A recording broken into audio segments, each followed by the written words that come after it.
ओम शांति।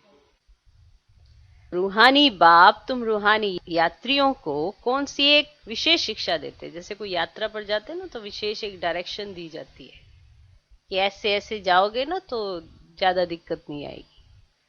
तो हम रूहानी बच्चों को भी रूहानी बाप, क्योंकि हम रूहानी यात्री हैं, तो एक शिक्षा देते हैं कि इस यात्रा में अगर देह अभिमान छोड़ दोगे, आत्म अभिमानी बनोगे, तो कोई समस्या नहीं आएगी। यात्रा बिल्कुल सहज पार करोगे।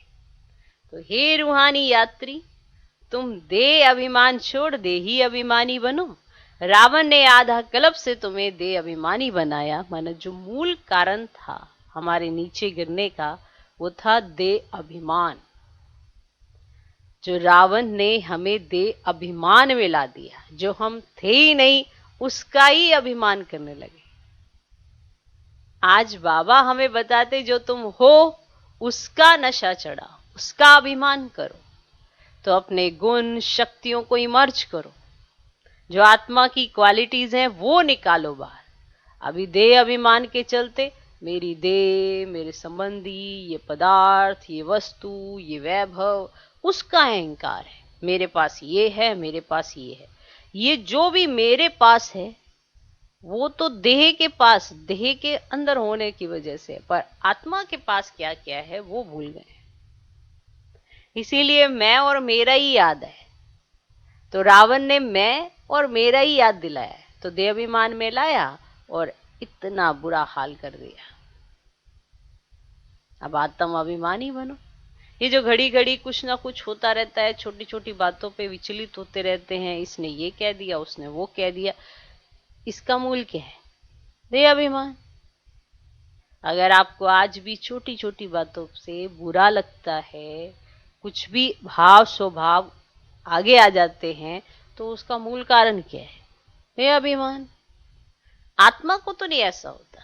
अब आत्मा की स्थिति में हम कितनी देर तक स्थित रहते हैं अगर देखा जाए तो उस स्थिति में स्थिति कुछ देर के लिए रहते हैं और फिर वापस देह अभिमान में आ जाते हैं। माना इतने समय की प्रैक्टिस पड़ी हुई है वापस देह अभिमान में आने की। तो जो भगवान समझा भी रहे ना, वो भी समझ नहीं आता। अब भगवान समझा रहा है आत्मा को, अब देह समझ के समझेंगे तो कुछ समझ नहीं आया ना। अब यही बात और यही कंट्रास्ट समझना है कि आत्म अभिमानी बनना है या देह अभिमान में आना है। अब देह अभिमान घड़ी घड़ी आएगा तो तुरंत परखना है कि यह देह अभिमान है। देह के पदार्थ, देह के संबंधी, देह से जुड़ी कोई भी चीज आपको देह अभिमान में, माना मैं और मेरे में लाती है, तो देह अभिमान है। आत्म अभिमानी बनना है, आत्मा के स्वरूप को जानना है, आत्मा का स्वधर्म जानना है, आत्मा के गुण जानने हैं, आत्मा की शक्तियां जाननी है, तो जाके आत्मा का नशा चढ़े और आत्म अभिमानी हम बने। तो ये ऐसी यात्रा में ये वाली शिक्षा अगर याद रही तो यात्रा बहुत सहज है।